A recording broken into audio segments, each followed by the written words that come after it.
Rabbi Jessica Kirschner has been the executive director of Hillel at Stanford since August 2017. She is passionate about making Hillel a home for Jewish students of all affiliations and denominations. Since assuming the helm, she's been instrumental in building stronger relationships with student leaders and campus administrators, has navigated complex campus flare-ups around anti-Semitic and anti-Zionist incidents, and has been the force behind the kosher dining program expansion. Rabbi Kirschner learned how to build warm, creative, student-centered Jewish communities as a leader in NIFTY and as a camper at Camp Swig and Camp Newman. She was schooled in effective community organizing and crisis response while working for the Religious Action Center of Reform Judaism and leading Reform California. Rabbi Kirschner is from the Bay Area. She grew up in Oakland and graduated from UC Berkeley, where she served as president of the Jewish Students' Union, working with Hillel and diverse Jewish student groups across campus. She was ordained at HUCJIR in 2007 and served as associate rabbi at Temple Sinai in Washington, D.C. for 7 years before coming back home to the Bay Area. Her topic for tonight is Jewish identity on campus. Tonight, please welcome Rabbi Jessica Kirschner.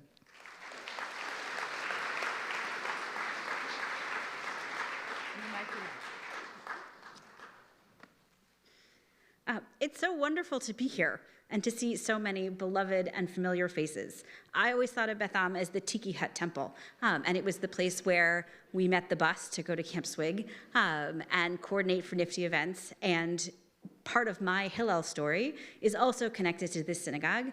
When I was at my freshman orientation weekend at Berkeley in 1998, I grabbed two of my friends, fellow CITs from Camp Newman, and marched them up the hill to bang on the door of Hillel and say, "What have you got for us?"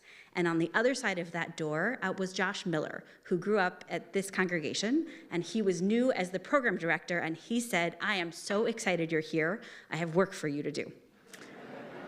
And he did, and it was amazing, and it helped me build a home on campus that helped to make Berkeley a big, incredible, but overwhelming kind of a place into a manageable home. And I had Hillel for so many of my Jewish community needs and inspired so much growth. I had my sorority, which was a great outlet in a different way, and I had what I studied. And I am one kind of student at Hillel. I'm one kind of Jewish student. Most of our students don't do what I did. They don't bang on the door and say, "What have you got for me?" Most of them, we have to figure out how do we find and engage them across the breadth of campus? How do we convince them that what we have as a Jewish institution on campus and what we have as a Jewish people is worth connecting to when what they can have is the incredible smorgasbord of riches that are offered at a university like Stanford? I want to thank Helene Lipton and Joanne Donsky for thinking to invite me, and for the committee for all of their work organizing this evening. I really appreciate the Hillel at Stanford board members who are here, current and past. There are a lot of them, so I won't call them out by name, but I do want to make sure everyone knows Allison Ross, who's a Beth Am member and also our board chair, who does incredible work on our behalf. And I want to thank the many members of Beth Am who are generous supporters of our Hillel at Stanford and of Hillels across the country. If you have a takeaway from tonight, it is that if you care about Jewish life on campus, please support the Hillels in your sphere. They're doing good work all over the place. You've asked me tonight, or Helene and Joanne, I suppose, to do the work of the spies who were sent into the Promised Land to come back and report to the people about what they saw. And I think the question before me felt like, will I bring a report of fear or of hope? When Helene and Joanne first approached me about tonight, I think part of the impetus was concern about anti-Semitism on campuses and BDS. They were very gracious when I pushed back a little bit on this framing. Unless your life intersects with a college campus, it's easy to think that these two issues dominate the experience of Jewish college students. I want to tell you there are specific moments and places where that can be true. When you're in the middle of a BDS fight on campus and you are a Jewish student who is activated about Israel advocacy, it can be totally overwhelming. when there is a really gross anti-Semitic event happening on your campus, it really can take all of your attention. It will dominate your whole sphere, and it will take the support of a whole network of people to help try to make that right and help you make sense of what is happening in your world. But that is not the experience of most students most of the time. And part of what I want to say tonight is to encourage all of us, as much as possible, to see the whole field when we're thinking about Jewish campus life. These kinds of issues certainly dominate Jewish community discourse about college today. Campuses are talked about battlegrounds, and students need to be mobilized to fight or defend themselves from attack. When I first started my job at Hillel 2 years ago, I read back through the last 5 years of correspondence, what we had sent out to the public, and it was that story too. It was email after email over the course of about 5 years about swastikas on campus and BDS and the terrible things that were happening. We did not do a good job of telling the good stories that were happening. Because when there was a crisis, we knew we needed to communicate with the outside world, and people opened those emails. And then when things subsided, when situations were managed, we were able to move back to normal, we just went back to normal, and we didn't remember to tell everyone the stories of the tremendous work and our incredible students who were living vibrant Jewish life in between. And then an incident happened with the swastika again, and we felt we needed to send out a note because we always send a note when those things happen, and pretty soon the pattern is a lot of notes about swastikas, even when the experience of our students is not the experience of a constant encounter with anti-Semitism. But it became the story we told. And I think we as an institution on campus bear responsibility for that. I think there are other organizations that also tend to focus on that part of the story. And I think all of us as a Jewish people who tend to be concerned about what is good for the Jews, for good reasons, also have a tendency to focus on those stories. And that's an impulse that I want to invite you to join me in trying to fight. The message I want you to take away tonight is that anti-Semitism and BDS are only part of the college experience for Jewish students. And the richer the rest of their Jewish life is, and the stronger their campus Jewish community is, the better they are equipped to face such challenges when and if they come. In order to understand where today's students are coming from, I think it's worth mentioning some important generational trends. And before I do that, I want to be clear about who's in the room. First of all, do we have any current Stanford students in the room?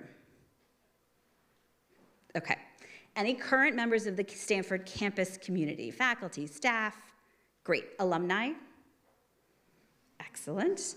Now I want to break us down for a minute by generation. I should say go card there, I guess. I'm working on that impulse. It's working against about 40 years of training, so it's a process. Who here is part of the generation that is sometimes known as the traditionalist or the silent generation, born before 1945? Yasher koach. It's wonderful that you are here. Who is part of the boomer generation, born 1946 to 1964? That is a lot of hands. Great. How about Gen X? Approximately 1965 to 1979-ish. Great. I'm on the cusp of that one. I was born in 1980, which makes me either a Gen Xer or a Gen Y, also known as the dreaded millennials. So who's a millennial with me? 1979, 1980 to about 1996. Great. I would high five you all, but my arms are not that long. Which leaves anyone here in Gen Z, born 1996, 97, or later? Fabulous. Those are the students on campus today. There are a couple of holdover late millennials, particularly in our grad programs, but the rest of the students now on campus are Gen Z. And I want to paint a little bit of a picture very broadly of part of what has shaped their worldview. And while I do that, I want you to think for a minute about what are the parallel things that help to shape your worldview. Take a minute to think about the world events, the political happenings, the experiences, even the products that shaped you, that helped you become who you were. Now let me tell you a little bit about what sociologists are developing about them. And I'm really conscious too, this in some ways is not me. It's students I work with and I adore, but I'm speaking a little bit by proxy. I'm a spy into this world, a tiny bit. So some of the events that shaped our current Gen Z students. One is 9/11, which took place before many of them were born. And the other, which is related, is the rash of school shootings that started with Columbine in 1999 and have continued. So for their entire lives, this generation has been part of a society that is engaged in the war on terror and has lived to a remarkable degree in a climate of fear, especially about public spaces. The Great Recession happened in 2007, 2008, when many of these students were in late elementary school. It impacted lots of their families, and it changed their worldview. They tend to be exceptionally career-focused. They are really concerned about economic stability, to the point that if you think back to your college experience and think about how much time you spent on extracurriculars, which was basically my major at Berkeley, when they think about extracurriculars, they are overwhelmingly with a career focus. So they're really involved in a consulting club in order to be better positioned to get a job at McKinsey. They are doing all kinds of coding and working on their startup on the side. Part of that is because they're ambitious and they should be, but part of it is because they're scared. They live in a world where economic stability is not guaranteed. And they saw that for their families and for our society, and it is baked into their experience. Similarly baked into their experience, keep in mind that Google was founded in 1998, Facebook in 2004, and the first iPhone was launched in 2007. So these students on college campuses today are digital natives with incredible information at their fingertips, and they have always had that their entire lives. A significant and meaningful part of their real lives are lived online. And we have to think about it in a way that doesn't cast judgment on them for doing that. That is their real life. It doesn't make them bad. It doesn't make them shallow. It's their reality. And I think those of us who work with them are learning, and it's hard if we are not natives in the same way, to figure out that we need to respect that. And I think that's even harder to do when your further degrees are moved and it looks like someone is just focused on a screen. But that is a real place for meaningful interactions. Fourth, this is the most diverse generation America has ever seen. And this is true in our Jewish community also. Half of our Jewish-identified students come from families where one parent is not Jewish, and a significant number self-identify somewhere in the LGBTQ family. Federal marriage equality passed in 2008 when our current freshmen were just 10 years old. Inclusion for them is a given, and accepting language is a must. They are less likely to be drawn into externally imposed identities, and they tend to insist on the right to choose their own language and their own tribes. They don't come to us because they automatically feel Jewish. Jewish is an identity they choose out of many options. And so we have to figure out how to make that as appealing, as engaging, as meaningful as possible, because they get to choose. Fifth, and regarding Israel, which I know is at least part of the reason that you brought me here tonight, remember that for our students, the Oslo Accords were signed in 1993. And these are students who were born in 1996, 97. So before any of them were born, the two-state solution seemed like the future. And more importantly, their conception of Israel is, by and large, as a fact, not a miracle. The security fence separating Israelis and Palestinians was built in 2000, before they were in kindergarten, and Benjamin Netanyahu has been the sole prime minister for most of their lives. So for most of them, their vision of Israel is also not the totality of the last 80 years. It's the last 20 years, when Israel has been in a relatively mature place as a state and dealt with a different set of issues and a different world. Some of our students are interested in digging into the history, but lots of them are busy, and it's not their focus, so they know what's happened in their lives relatively narrowly. And I think that's important to keep in mind when we are interacting across generations, and some of us are bringing a lot more perspective into the room and the conversation. Politically, our students reflect many trends in the broader American Jewish community. They are mostly liberal, with a small but increasingly vocal number of Trump supporters. Many students fall somewhere on the pro-Israel spectrum, but this definitely includes J Street for them. So I've had really interesting conversations with students where affiliation with J Street is obviously pro-Israel, and I've had interesting conversations with adult supporters of Hillel and our work who look at J Street and say that is not pro-Israel in any way, and have very strong feelings about it. For our students, it feels really clear. So it's just something to wrestle with. A very small number of our students, but some, are anti-Israel or anti-Zionist, and they adopt that for them as a meaningful part of their Jewish identity, which is a challenge.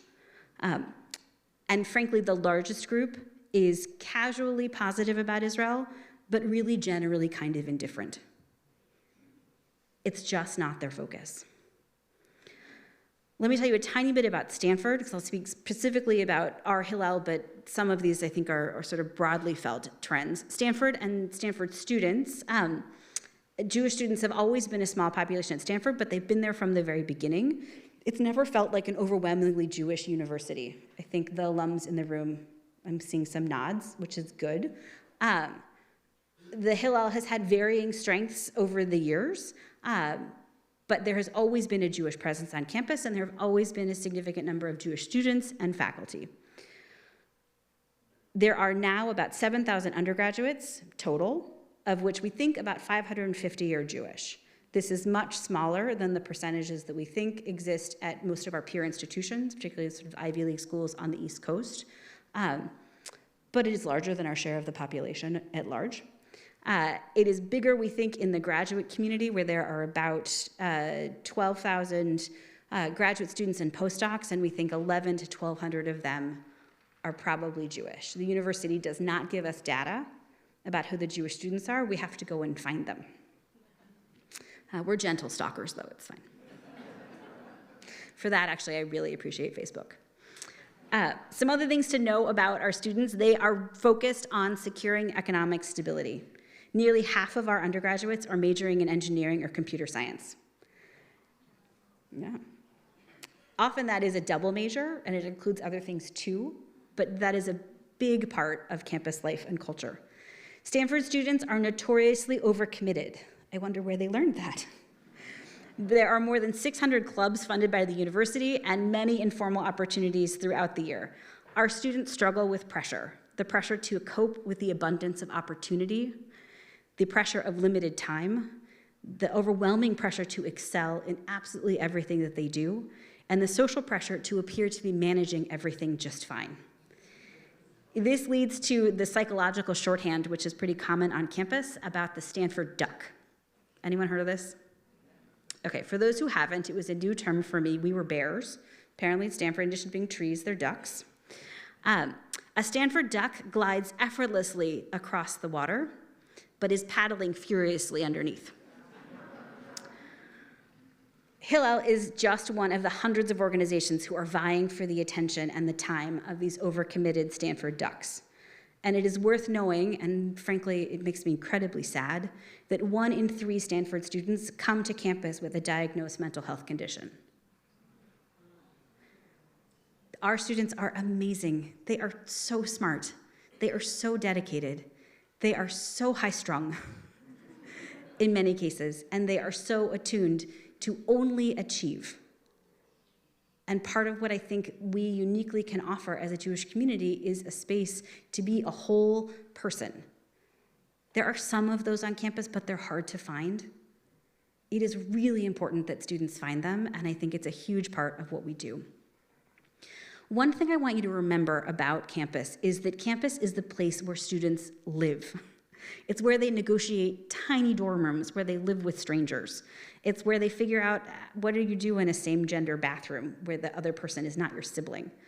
It's where they explore big ideas. It's where they fall in love, where they break their hearts, where they cram for exams and complain about dining hall food, where they explore their sexuality, pick their major, change their major, navigate adulting, which is like laundry and how do you make sure you get fed and how do you make sure your things are on time without your parents reminding you constantly. And it's also where they prepare for their careers. Around all of this, we who care about Jewish students and about the Jewish future, which I think is everyone in this room to varying degrees, we work to make sure the best care possible happens to help them create an enduring commitment to Jewish life and the Jewish people. We think this is worthy of their time and their talent, but we have to convince them of this every day. It's why my staff works so hard at what they do, because we're up against really fierce competition. We think it's amazing to travel to Israel and really crucial for the formation of Jewish identity, but you don't get credit for it, and it isn't always free. And if you can go on a trip with Stanford, where you get credit for a key class for your major, and potentially even a stipend, it's really hard to make the case that you should come with us instead. We do it. We're very good at it, and I'm really proud of that. But our students have an amazing smorgasbord of opportunities, and part of our real challenge is remaining competitive in that space.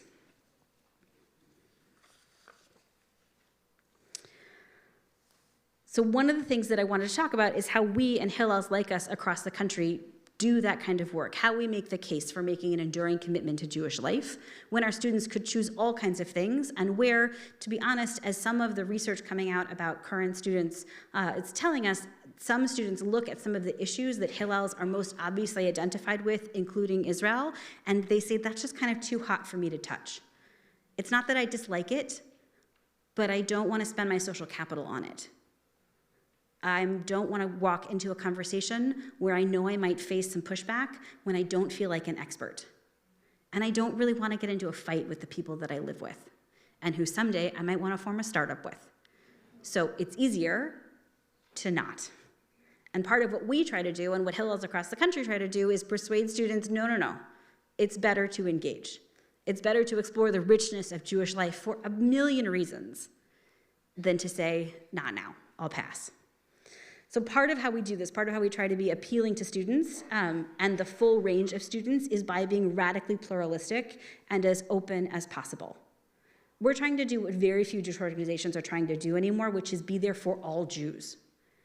It means that fight around kosher dining, even if it didn't really make a splash in this room, is a really big deal because it makes Stanford a viable possibility for students who a year ago would look at us and say, I can't eat here. 3 dinners a week is not a meal plan. And now it's an option for them. But that also means our Hillel has to think about how can we make sure we're providing a minyan and that all of our food is accessible and that Jewish students with really clear identified Jewish needs can have those needs met and have them met in such a way that it's not off-putting to the students who come in and say, I think I have a Jewish grandparent and I have no idea what that means for me. And if the first thing that they see are 6 notes on the microwave about how to use it and how not to use it, and they're worried I'm going to screw this up and I don't know anything, the next thing they do is walk out the door and they don't come back. With many of our students, we get 1 shot, maybe 2 if you nag them. So keep nagging them, but gently. But it's really important that we figure out how do we reach that breadth of students and how do we create as low a barrier of entry as possible for the students who identify strongly and for the students who identify more tentatively. Secondly, how do we support them as they explore and try on Jewish identities and practices and ideas? How do we make it really clear to them all the time that what we want is for them to make an enduring commitment to Jewish life, not that we have a vision for the kind of Jew that they need to be on the other side? We don't have a particular vision for how they need to think about Israel, or kashrut, or mitzvot, or Torah. But we want them to think about all of those things. We want them to engage with them, and we want them to feel facile enough that when they leave college, these issues still matter to them, that they have a sense that there is that of meaning and wisdom in our tradition, and that they have pathways into it, even if they don't have great Hebrew, even if they know they're going to make their whole life in the United States. We also do this by supporting students as whole people, making sure that we are a space where they can be vulnerable, where they can bring their brokenness, where we have couches where they can cry, and loving staff who will listen to them, where our expectation is not that they will always be perfect, but instead that they can be their whole selves. And we root that in deeply Jewish ideas. This isn't something we made up. It's not there to compensate for their weakness. It is baked into the DNA of our people, to recognize everyone as B'Tselem Elohim, as a perfect image of God with all of the brokenness and all of the figuring it out and all of the mistakes along the way, to make space for them to do that. There is not so much of that in their lives. And the last thing that we all try to do is try to make Judaism as relevant as possible to their lives. I sometimes talk about our job at Stanford, and this is true, I think, of other Hillels and other places. We want to be, as much as possible, at the intersection of everything Jewish and Stanford. So that means at Rosh Hashanah, we think about not just how to hold services, how to make Jewish space in a non-Jewish institution, and we do have a three-ring circus, Reform, Orthodox, Conservative, in 3 different locations on campus. It's a total balagan. But also, how do we find that of the holidays that feels uniquely Stanford?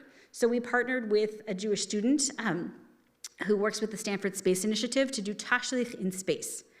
And we created a web form. It's still open. I think it's still live. You can fill it out, add the things that you want to get rid of from the last year. We're going to put it on a chip, I think tape some crumbs to it, and it's going on a rocket that's going up at least 4,000 feet, which I've been told is not quite space, but it's like almost space. And if this works well, we'll get it to actual space next year. But, it's an iterative process, so I've been told. So that's a way to make ancient Jewish custom sort of special in Stanford. And it's cool, right? It's fun. You all laughed, so did the students, and then they also filled out the forms. It's pretty awesome.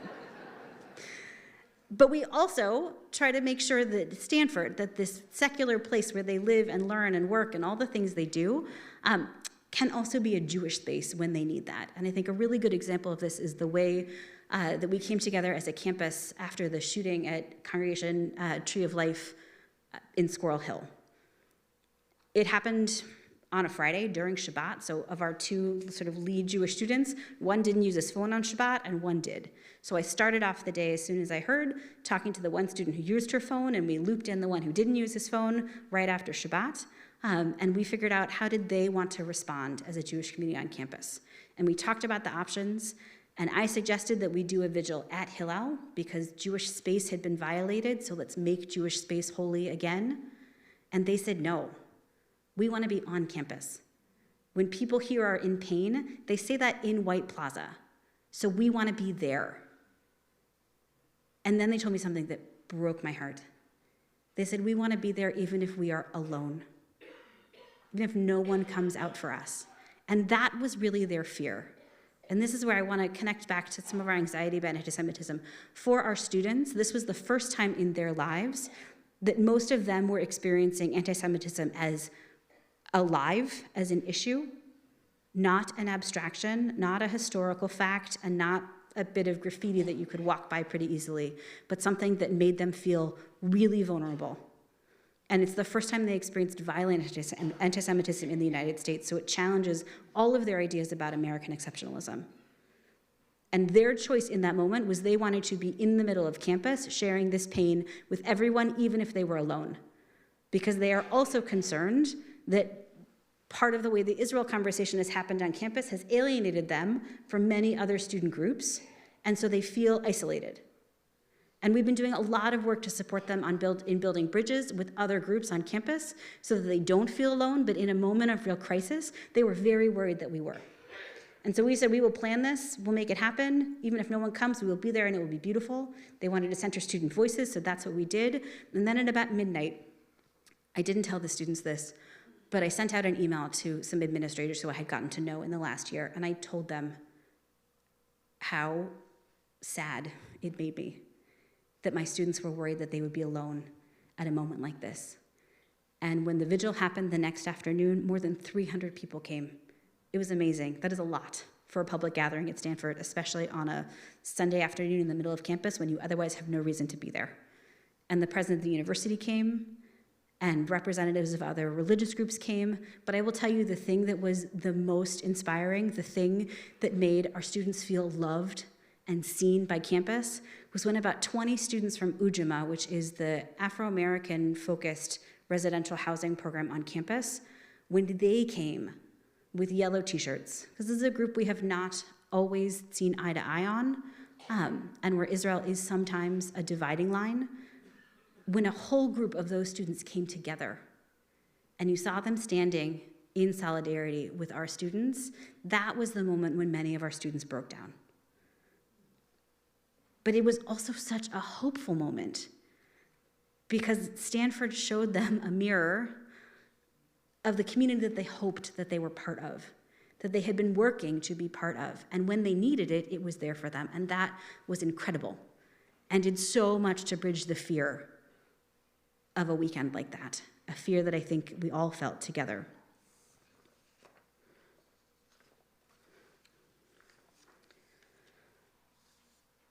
Helene and Joanne asked me to be specific, to tell you what Jewish students need and what you can do.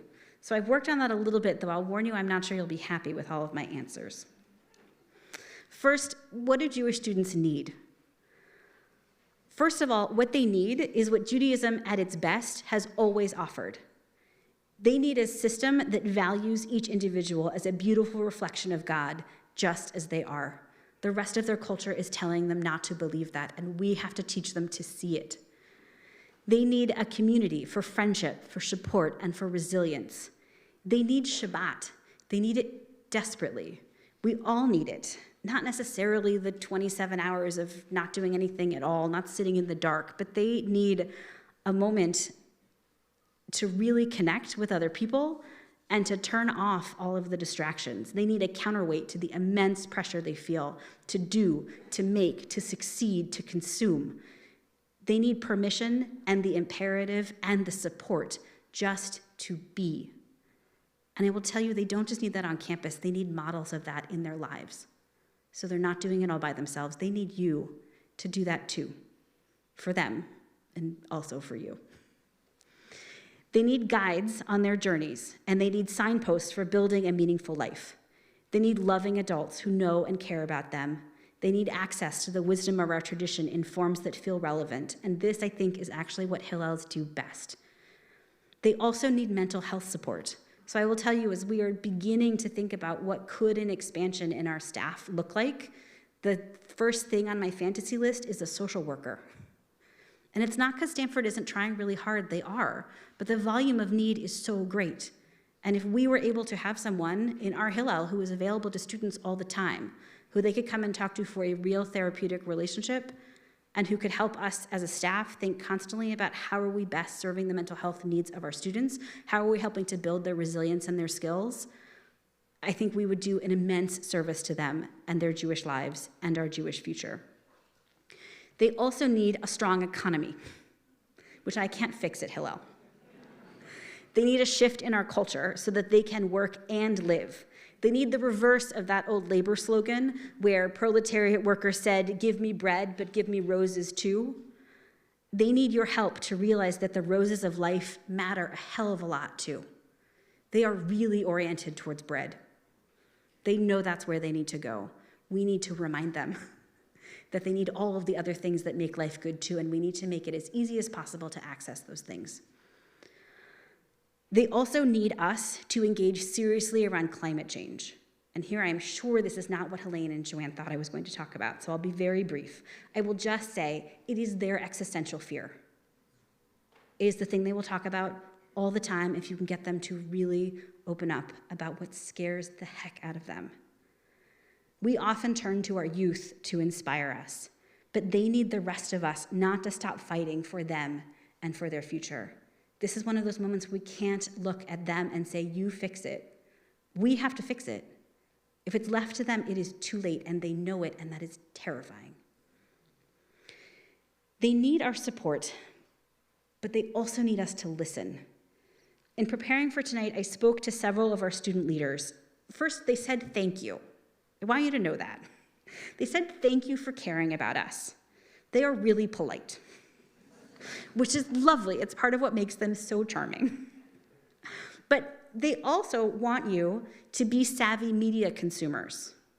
If you see an email or a story or a website telling you that campus is a war zone, they want you to interrogate where that is coming from and how close that story is to the lived experience of people on campus, especially of students. Sometimes it is, but sometimes it isn't. And sometimes when you're looking at something that makes campus life look really terrifying, it's important to remember that that story might be specific to a place and to circumstances there. So the best thing that you can do is help the people who know those circumstances and who are on the ground in that space do what needs to be done there. Sometimes the parachuting in of other organizations, and especially I will say when people kind of randomly show up on campus and begin to argue with other students, which we see occasionally, is really counterproductive. It makes everybody defensive. But that doesn't mean that there's nothing to do when you hear things that are upsetting you on a campus. If you are an alum, you have influence. You have a stake in the university that you are a part of. So talk to them. Talk to the administration of that university. If you are here in the community and it's happening locally, talk to the administration and tell them that you care. That is a level where our students are adults, they're young adults. But older adults to older adults, that's the right battlefield. The asymmetry of adults to students, there's something in that that's really problematic. And sometimes I think in our desire to help and to be present and to do something, we forget the danger of that asymmetry. And it can really stunt the experience of our students who need to be making decisions to learn and to grow. The students wanted me to tell you that it feels to them like sometimes they become the problem to be solved. And the more that you focus on campus as a problem, the more of a problem it becomes. The more you give something oxygen, the more it grows. And to have a little bit of perspective, that student protests and people saying things you don't like, I don't like, is okay. It's not nice. It's not good. But as someone who's not part directly of the community, it's important also to let it go. There are moments when students really need you. And part of what they need in that moment is for our community to speak with one voice. And so that is, I think, a piece of work that we as people who care about campuses and students, but who are not students, can do. Figure out how to get on the same page together, all of our organizations, so that when we speak to university administrators, when we raise our voices, we have a unified message, and we're able to say that with strength, and we can't be fractured and broken apart. Our students really need that from us. Most of all, they want you to remember that campus isn't a battlefield. It's a place where people live, eat, and work together. Your involvement is welcome. It's treasured. It is so important. But we ask that you focus it on places where you can have the most impact. So part of that is that sort of symmetry of adult to adult, and to use your power and influence where it will be most effective. But part of it is also to remember that you have people within your sphere of influence, maybe young adults who you live with or are related to, maybe your neighbors, but probably closer than that. So talk to them about their experiences and listen to what they tell you, especially if it challenges your assumptions. Those are the hardest and the most important conversations. As alumni, pressure your administrations when that's needed and thank them when they do something good. They always hear when they screw up. They very rarely hear when they do a good job. And as supporters, as people who want to help sustain Jewish life on campus, support your local Hillel. Support us for sure. I will never say no to that. I'd be terrible at my job if I did. But also the groups that are working directly with students who are working to amplify their voices and to help them grow in their leadership, I think those are the places that are most worthy of your resources. And if this is something you care about, I really encourage you to support them in their work. Our students aren't living on a battlefield any more than the rest of us are. And to the extent that we all are, that anti-Semitism is on the rise, that our bonds with Israel sometimes feel like they're fraying, that we are worried about the future of our community, of our country, and the world, we can't commission others to do our work. We all have to be part of building the world that we want to see, which brings me back again to the story of the spies. The problem with the spies was not that they came back with conflicting reports. Reasonable people can look at the same situation and come to different conclusions about what they're dealing with. And the truth is, they might both be right. The land might have been filled with giants, and it might have been the land of milk and honey all at the same time. The problem in the story, the real sin, and we know this because this is where the punishment happened, is that the people allowed themselves to be governed by their fear and not by their faith. My students have faith in their ability to solve the problems that we face, and they invite you to join them. It means we have to take care, not to be afraid, right? In some ways it brings us back to Nachman of Bratslav. The whole world is a narrow bridge. It feels particularly narrow right now. There are good reasons for that. But the wisdom of our tradition is that that should not paralyze us. And it doesn't liberate us from the need to cross the bridge. We still have to cross it, but we need to hold hands and do it together.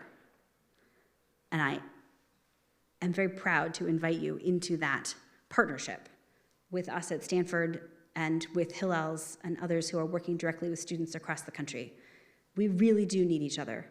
And I think the work is incredibly important and rewarding, and I feel so blessed to be able to do it and to be able to share it with all of you. I also suspect you might have questions, in which case we'll have time after dinner for more Q&A.